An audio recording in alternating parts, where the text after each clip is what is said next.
Bernard Marondo. Saka uri kuramba judgment. Ndimuramba judgment handiti. So aina zvatokwanisa kuita handiti. Zvatokwanisa kuita inoda futi inspection. It means kuti wakomana wangu wanofanira kuenda ikoko. Vakauya. Inspection makaonei.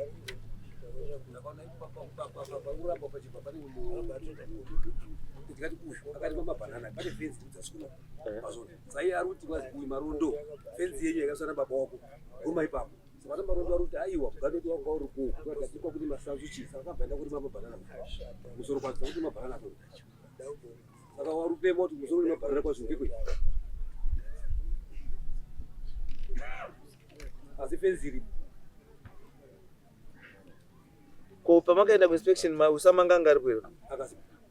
Yeah, I think it's very important ka. Ende panzvimbo sabhuku wacho samanga nechiwa nese nema because apautaura nyaya kuti mugano chidzere nemukanda wemushanje. Akapa mugano iwo ndiani?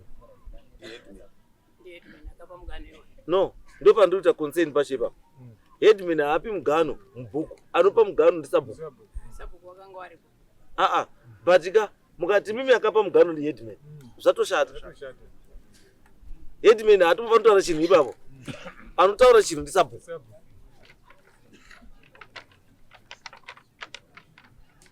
Akamgona yechi patutaura. Pambo, Section Traditional Leaders Act, Section 26. It is the duty of the village head to receive and accept new applications for settlement in his area. Hapana uzimamba, hapana uziheadman. Saka zvokuti maheadman aenda achitaura kuti ndapa land, zvafanira kuuya kuna kuti ndakapiwa ndimambo. Handipi munhu land pai ndotokumbirawo nasabhuku. Ndopane nyaya yangu pa ndinotokumbirawo land kuna sabhuku. Yes, muti bam. Pamusoro changamira. Yes. Nauri kunyanya kuti yakazonyanya saka kuti ndiuye kuno. Ndichisvika panzvimbo ndiri kutsvaga stand 1996. Ndakapanga ndina sabhuku secretary Samanga akazoshaya hawo nemupurisa wawo. Ndokunzi unotangira mukubva muwaya yaSamarondo. Yanga itoripo ite 300 negate ranga ritoripo. Kwa kuchitoforoma zvidhina mudhunduru rekutanga racho irorero. Kwa kurarama from 1996 to 2015 pandazonzwara Samon kubva kuna sabhuku nawe yemugano. Kopa maka uye pachari kupi? Uyu makaenda mupurisa wasabhuku wacho. Akafa futi. It's way back. But imimi kubva is 1990 96. Maipashanda here kana maita sei? Ndo mandaingotemawo hangu miti. Ndati maipashanda here. Maipashanda. Maipashanda. Pamaipashanda hawaiti chii? Hapana chawazimbotaura. Vaitokumbira matombo ekuwakisa mafoundations awo imomo ndichivapa. All right. Vari kutaura kuti akagara 96. Avo vakatanga kugara 2000. Inemboirwa wakatanga kuwaka 2000. Nesu takatanga kugara ku84. Vari kutaura imba yandakatanga kugara ipapo ndiye akaiwaka ndiye builder wangu. Ipapo matombo yandakatanga kugara ndiye akaiwaka uyu. Izvazvo. Pawakawaka iwe wakawaka kusiri disputed. Istand yako asi wawaka uko kusina dambudziko remugano. Dambudziko ratikuda isusu ndekune fence, kune fence pana aenda kumberi kwefence kwasika pano kwenda kumberi kwefence. Ndosaka ndikuti I want you to justify kuti ngekwako kuseri kwefence. Manga muri kushandisa here? Wakatanga kupashandisa 2000. Ndati imimi manga muri kupashandisa here? Tari chingopashandisa kubva ire kuti ari chipashandisa. Aiwa, mamuitei ipapo? Ndo mamune rusosa rwedu. Nomutaisungira mbudzi kutori mabanana yamakawana akomana. Mabanana yamakawana akura sei? Akutodyiwa. Changamire. Saka zvaimira. Mabanana kana akutodyiwa. Andi. Azvisore kuti vanhu vakaizuruma. Banana rinotora nguva yakareba sei kuti rikure kusvika pakudyiwa? 9 months. 9 months. Tongoti sei it's 9 months kana uripa chikafu chakakwana. But chef. Izvazvo ndinoda kuti try kuona nyaya. Kuti nyaya kana mane mabanana ari kudyiwa. Kuti mabanana paitire land preparation anga mabanana anotanga kudyiwa makomba. Kuti makomba kokuisa manyowa, kokuisa zvese, kokudiridza, kokuzosima mabanana, obva abata, obva akura, kokutanga kubuda tumashutsi achikura, achikura kusvikira akubara wana ane ninga. Makandotarisa kudai. Kotanga kuti ngepedu.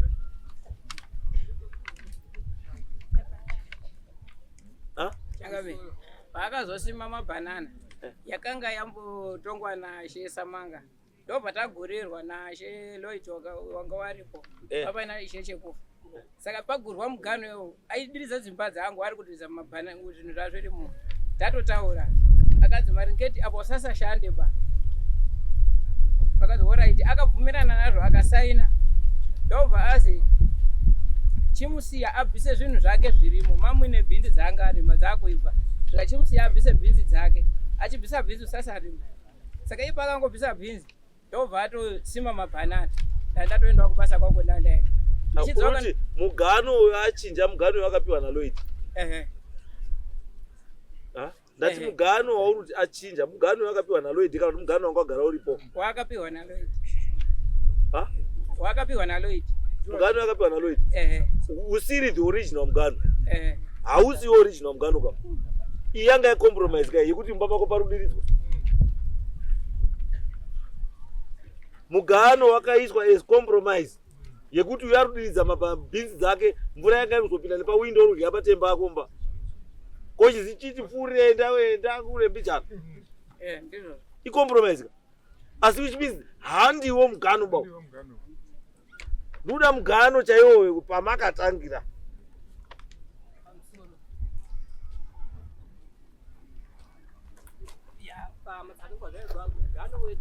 Zita. Mugano wenyu unobva kupi? Unobva kumunya uchienda kumukanda. Saka nyaya iri apa papa kugadziswa nyaya iyi ndi She Samanga na sabhukuri apa pakatonehwa munhu. Saka kuti tirambe tundoramba tunoedza kuti tauzane nawo zviri kutonetsa unokuona paina ishe uripo nasabhuku potonehwa munhu ngoti ndizvo ini munhu achaiwa makadini takamangara kuna kwa ishe anga aripo nasabhuku kana munhu atochaiwa ya criminal saka mapurisa makataura here takabva tadaidzwa kwaishe kwabva andobhadhariswa mbuzi kwaishe Samanga yekuti wachaya munhu pamberi pangu wandishora parugadziswei nyaya iyi mazuva acho ndipo makatotuma imwe kuti endai kogadzirisa nyaya iyi ukoko kwani pahondi mumambo mutasi ndipo pakabva pachaiwa munhu pamberi pedare aminoti munoti ndizvo ipapa nekuti papa rugadziriswa wanga wari mugano woti pakaita mugano wakazozi tisadiridziwe dzimba ikwapo kwakwati basi tione kugarisana woti pamugano chichacho kwaya kuona wana wari apa tinotomamisa vanhu pana pamusori Changamire kana zviri kunzi pakarohwa munhu zvakubva zvatodzoka zvakuita kunga ndini ndakadini ndakachaya munhu madzimai akamarana tiri padare raHeadman Samanga pakanga papiwa mutemo sezvatinongoudzwa tiri panapa kuti kana uchida kutaura nodini unosimudza ruoko saka mudzimai wangu akasimudza ruoko achida kupa umbo hwemazuva akatanga kuforoma zvidhina nevakamubatsira dziri hanzvadzi dzawo saka zvapanga ari kupa umbo iyo papa mudzimai uyu ndo pakatanga kuti andizoba handiri muzvona saka wana kugumbo kwabva wati mbama saka ndo pari kubuda nyaya yenyu inoshatira chinhu nyaya yenyu inoshatira pekuti vanhu vanofanira kunga uri kugadzirisai wari conflicted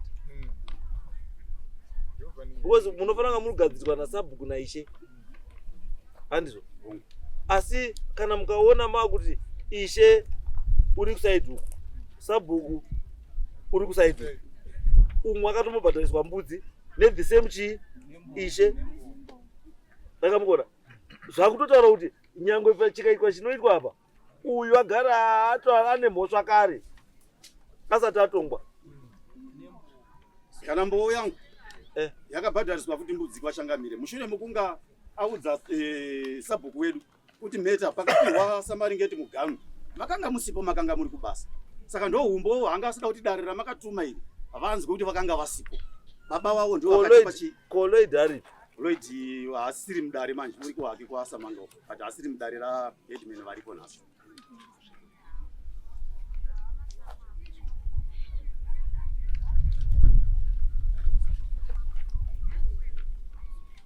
That Lloyd ari kupi? Asisi ariko. No. Kusawa mudare hazvire kuti haukwanisi kuita witness. Tinomudaidza is witness. Kuti atitaurire nyaya chaicho kuti nyaya yakamira sei. Because already nyaya dzamurutaura. Imi makauya 2000 uya akauya 84. Makagadzwa nani mese? Na Sabu kwani? Mudowaya. Secret. Sabu kumdowaya. Ava land yamakapiwa imimi pamakapiwa papa ine munhu here. Papa sina. Imi pamakapiwa papa ine munhu here. Ava vanga vasati isu tisati. Ndati pawakapiwa papa ine munhu here. Papa sina munhu. Papa sina munhu handiti. Papa sina munhu handiti. Uyu ndobva apiwawo pasina chi. Saka dambudziko rechi pakati penyu kuti pana kuita makaro. Sorry mambo ndo gadzirisa ipapo. Isusu munda wakabva ana baba. Saka ana baba wedu ndo wakazotisi wakati wakatosiya vari pamapegu kuti unozovakira pa unozovakira pa unozovakira. Saka kana wakutotaura nyaya iyoyo ka yekutoti mundange ana baba zvikutotaura kuti hauna chaunoziva.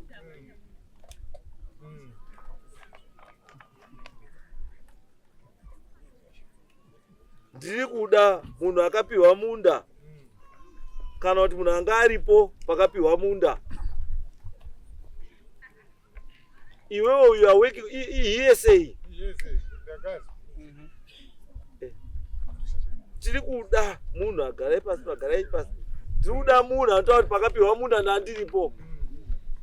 Because that's the reason why muri kuona Lloyd akazoita compromise. Kuti alright wakomana izvo mvura iri kunaya ichipinda kupaura ashamwari iwo chikwenzerawo kumbichana iyo because papa sina chiya papa sina munhu baba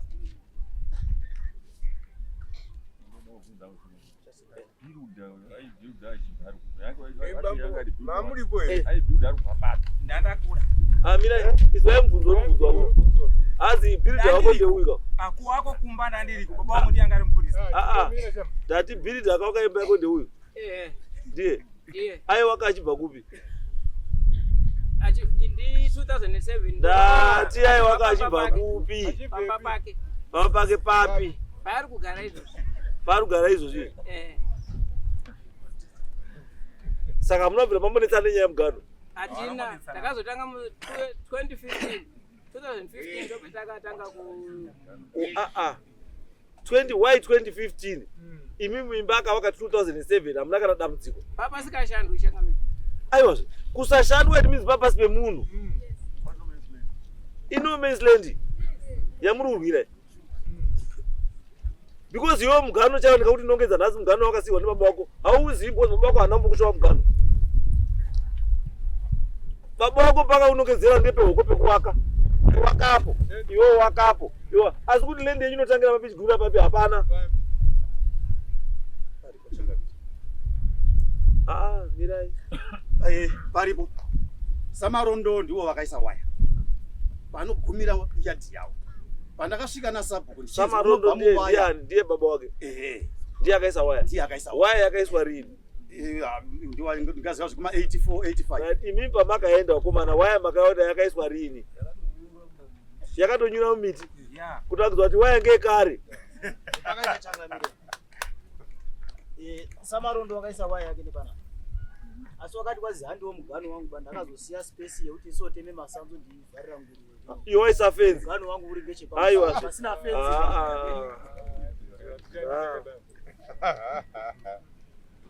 Hakuna chakadaro. Saka fence ilipo yatonyura mumamiti. Asi fence kana muine fence yatonyura mumamiti ende land rini question yakambokura sei? Land rini question yakambokura sei? 0.2. 0.2 less than a hectare. Less than. Less than quarter a hectare. Dambudziko rawo riripongera kuti mvura yeuyu yakudzadzimba. Ngachinje kakudiridza mvura yake. Taka pamusoro yechangamisi. Takatosvika naHeadman Samanga aisa report yekuti mvura yangu iri kudiridza. Ndatosvika nawo panzvimbo ndikandichisungirire masprinklers angu. Muone kuti mvura yangu iri kubva papi ichigumira papi. Already kutorine 2 lines dzemabanana dziri kutofa nekutoshaya. Ndikati ndichiprove izvozvi kuti muone kuti mvura iri kusvika shuwa here padzimba dzake ipapo. Vakandirambira.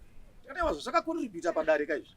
mukati ndine utsinye saka kuti muchione Aiwa, inini reason yamunondipaka yekuti azi munhu akati ndiri kusiya uku kusina chiro nekuti da kuzotenga masanzu ekuita nguruwe kuisa fenzi yakakwana isingakwani nguruwe chikutaisa kuisa fenzi isingakwani pasingapindi nguruwe chi uda kusiisa masanzu chakakonzera kuti muise fenzi inokwana nguruwe chii muchida kuzotema miti apo takagare papapo 84 life mazuva acho yaihwadza kuti tisoserezve titenge waya inososera nguruwe. Wakauya kuinspection wakaona mhepo yacho matendero akaita mugano wacho kuti aitoita zvokuti pakaita zvokudzikisira kudai toisa masanzu ekuti nguruwe dzisapinde pane mombe kuti kwakuri kusango kwakusikagahwiba awa kwakagara ngekumusoro ochidzika vachidzika pichana apo takaona kusvika mugano ndipo takadini takataurira sabhuku ndipo yakada kutongeka pakabuda masoko. Nyaya yenyu ndeyekuti makagara kumacheto handizvo ende makagara kumacheto makabva mazvipa lendi yese isati yane munhu kuti ngeyenyu pakwakazoenda kogara umwe munhu uko vamazivawo kuti expansion yenyu yemamwina yeye yekuda kuendawo kofungwa dzeidzi hadzichaiti because kwaane umwe munhu. Saka ngatitikwire timuvharire ari kupi kumusoro aiyewo achikwira kwendepi kumberi because chiri kundinetsa ndeyekuti panoiswa fenzi ndo pane mugano. Hauisi fenzi pasina mugano munotanga mafenzi akunze kwese kunogune mugano mochizoti mukati momuda kudivhaidha mochizodivhaidha kuti apa tira kuisa kakati moisa kafenzi apa da kakati asi iri mukati mechii main fenzi yakaita sei iyi yenyu iyi yekuti munoti takafenza apa asi kuonge kwedu kuseri handizozvisa something is not right. Pana anondinyepera. All right, chisiya yakadaro. Tsvagai Lloyd. Doti mudzike panzvimbo naLloyd nemaElders. Tivataipedza nyaya.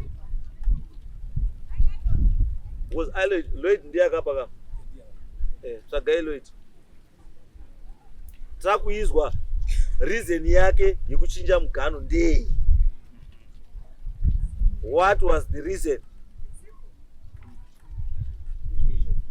Akanyanya mugano ndiroitika. Tinoda kuzwa reason yake yekuchinja mugano. Apa sina mambo achatodedwa.